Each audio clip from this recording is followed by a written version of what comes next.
Olá, sejam bem-vindos à TV HBR Brasil, eu sou Márcio Mussarella e hoje na cobertura do evento HBR Liderança, que acontece aqui em São Paulo, eu tenho ao meu lado o presidente da Mercer para o Brasil e Sul da América Latina, Alberto Mondelli. Como é que vai, Alberto? Tudo bem? Muito bem, você? Seja bem-vindo. Alberto, você acaba de participar de um dos nossos painéis, aonde os assuntos acabaram até caminhando para temas adjacentes, mas o tema principal era a questão de propósito, significado e como as lideranças atuais estão trabalhando para cascatear, para compartilhar isso com as novas gerações, o pessoal que ainda está na base da empresa.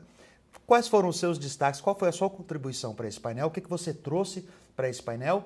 E qual que é a sua impressão do que foi discutido lá? Bom, em resumo, eu diria que eu toquei vários pontos, mas dois pontos mais relevantes.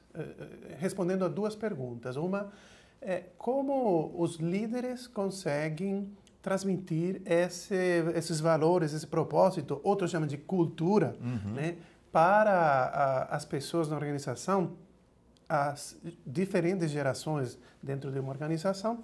E a outra é qual o papel, então, de RH para desenvolver líderes que tenham essa competência, essa habilidade de transmitir esses valores, esse propósito e garantir a continuidade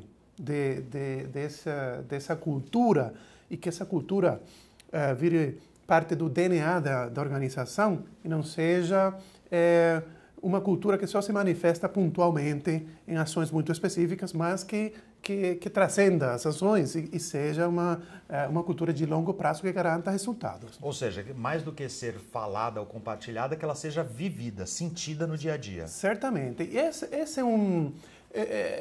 assim, as empresas que têm sucesso nessa criação de um propósito, de valores, de uma cultura de sucesso, são as empresas que conseguem trazer esses valores para a identidade da empresa, que conseguem fazer com que esses valores sejam reais para os empregados das distintas gerações. Por exemplo, não adianta só você colocar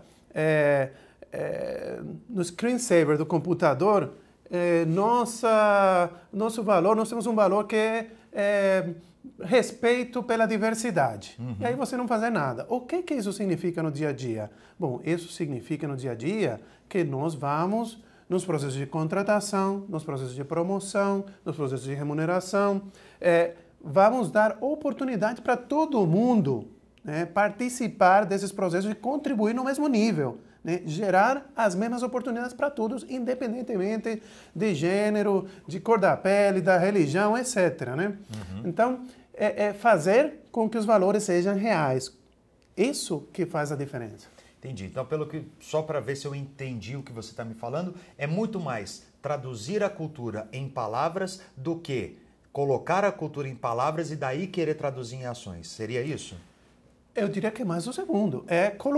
Tem que colocar em palavras. A comunicação faz parte da criação da cultura, lógico, sim. Lógico. Então você tem que identificar esses valores, e aliás, um dos pontos que eu coloquei também na discussão é que a identificação dos valores tem que ser um processo de fora para dentro, não de dentro para fora. Muitas empresas só olham o que eles acham que deveriam ser, sem validar com os diferentes stakeholders, Perfeito. os empregados, os investidores, as comunidades, os próprios empregados. Então, colocar isso em palavras, comunicar, mas garantir que essas palavras sejam transformadas em ações mesmo, no dia a dia, porque a cultura, finalmente, é o que as empresas fazem no dia a dia. Sim, lógico. O que as pessoas dentro das empresas fazem no dia a dia.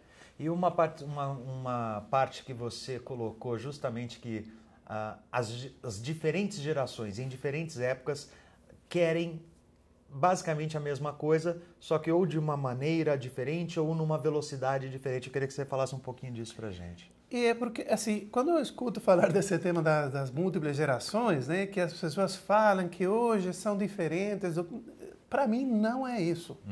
E quando as empresas acham que as pessoas são diferentes e geram processos baseado essa suposta diferença, não tem sucesso. Então, em todas as pesquisas, né, de engajamento, de clima, qualquer fonte, você sempre encontra 3 ou 4 elementos. Em todas as gerações, pesquisas de 20 anos atrás, de 30 anos atrás, a mesma coisa. Todo mundo quer trabalhar para um bom chefe, para um chefe que seja um bom líder. Todo mundo quer saber para que ele está nessa empresa e qual a contribuição para essa empresa. Todo mundo quer receber as ferramentas, né, conhecimento, oportunidades, etc., para contribuir.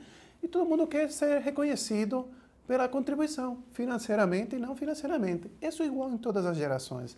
Então, o que você tem que entender é que, por exemplo, o reconhecimento para uma pessoa de uma geração mais recente, mais atual, você não pode esperar um ano para falar para o cara, você fez bem. Uhum. Não pode. Você tem que ser instantâneo. Você não pode pedir para o chefe falar. Não. Ele espera reconhecimento dos pares, da turma, né? Uhum. Dos caras que trabalham com ele, do cliente, não do chefe. Manda um WhatsApp para ele, Exatamente, né? É instantâneo, eles esperam reconhecimento instantâneo. Aí, desenvolvimento, por exemplo, uhum. é outro processo importante. As pessoas das novas gerações querem se desenvolver mais rapidamente, mas o jeito que elas olham para desenvolvimento não é aquela tradicional que era... assim, a gente usava a imagem de uma escada, né? Você ia subindo, né? Para chegar no topo. Não é isso que eles esperam. Eles enxergam a carreira mais como uma parede de escalada. Em algum momento, você vai ir para o lado. Em outro momento, você vai ir para cima. Em algum momento, você vai para trás.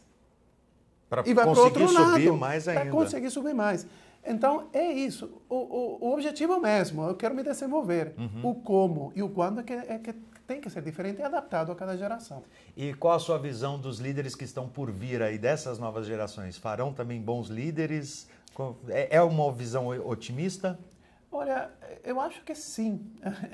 Talvez seja mais do que otimista, darwiniana, né? Eu acredito que as pessoas tendem a melhorar. Tendo, obviamente, as oportunidades certas e as ferramentas apropriadas, né? Eu acho que hoje, com a tecnologia, tem democratizado muito o acesso a essas ferramentas e essas oportunidades. Então, para mim, assim, não tenho dúvida que as pessoas que vêm vão virar líderes também inspiradores. Já tem vários. Muitas das pessoas, por exemplo, na indústria de tecnologia, são pessoas muito jovens que conseguiram ter uma visão e fazer essa visão acontecer, né? Que são duas características dos líderes bem-sucedidos. Não é só entender o futuro, é criar o futuro e ter a capacidade de executar.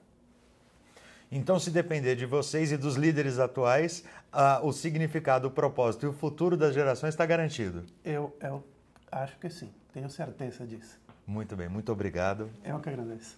E você, já está com o seu futuro garantido? Já está virando um líder? Tem atitudes de um líder? Quem sabe os nossos vídeos podem contribuir para a sua jornada. Continue com a gente, TV HBR Brasil.